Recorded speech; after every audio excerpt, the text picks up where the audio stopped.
పనులపై TDP versus YCP ఎట్టకేలకు పరస్పరం సవాళ్ల పర్వం అయితే ముగిసింది. బహిరంగ చర్చకు వైసీపీ ఎమ్మెల్యే శివరామిరెడ్డి రాకుండా వెళ్లిపోయారని ఎమ్మెల్సీ కాలువ శ్రీనివాసులు ఎద్దేవా చేశారు.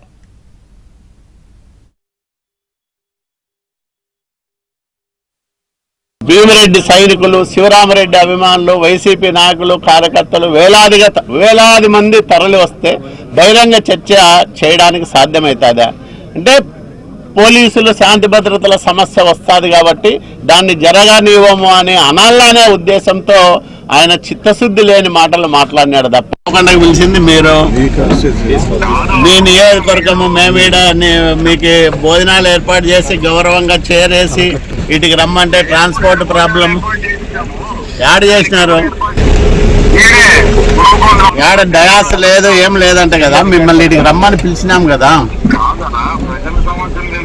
ఈడ ప్రజలే ఉన్నారు. జీడిపల్లి కూడా వేరే కాన్స్టెన్సీ కాదు, మీదే కదా ఇది.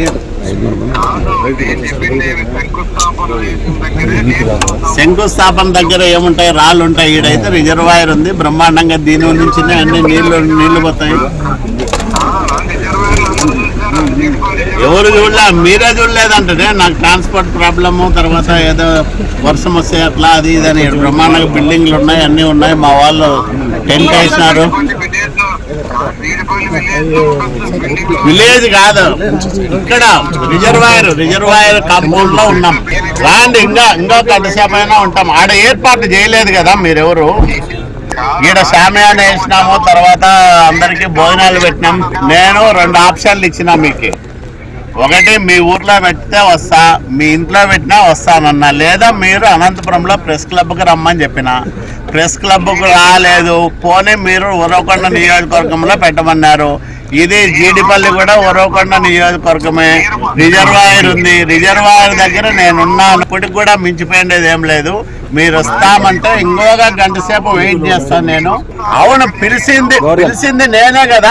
ఇప్పుడు నేను ఉరవకొండకు వచ్చి ఏర్పాట్లు చేయమంటారు. నేను ఇటుకు వచ్చి ఏర్పాట్లు చేసుకొని రెడీగా ఉన్నా. మీరు రావాల కదా. ఇప్పుడు నేను చెప్పిన 3 చోట్లకు మీరు రాలే కదా. అంటే మీ ఇంటికి వస్తానన్నా, మీ ఊరికి వస్తానన్నా, లేదా ప్రెస్ క్లబ్కి రమ్మన్నా, మీరు రాలే కదా. యాటికి రాకుండా ఉరవకొండ గెస్ట్ హౌస్ లో ఉండి ఇప్పుడు నువ్వు రా అంటే ఎట్లా? నువ్వు 1 గంట అయింది, 11 గంటలకు రమ్మన్నాము. 11 గంటలకు ఫోన్ చేయొచ్చు కదా మీరు. కాదు, 11 గంటలకు ఫోన్ చేయొచ్చు కదా. అంటే ఎప్పుడో అర్ధరాత్రి అప్పుడు ఫోన్ మెసేజ్లు పెడితే అట్లా వేల మంది సమక్షంలో బహిరంగ చర్చ జరుగుతుందా? బహిరంగ చర్చ అనేది 200-300 మంది 300 మంది ఇక్కడ ఏర్పాట్లు చేసినాము. దయచేసి శివరామిరెడ్డి గారు మీకు విజ్ఞప్తి చేస్తా ఉన్నా, రాండి, చర్చిద్దాము. ఇంకా గంటసేపు అయినా ఉంటా, ఇక్కడే ఉంటా, మీకోసం వెయిట్ చేస్తా.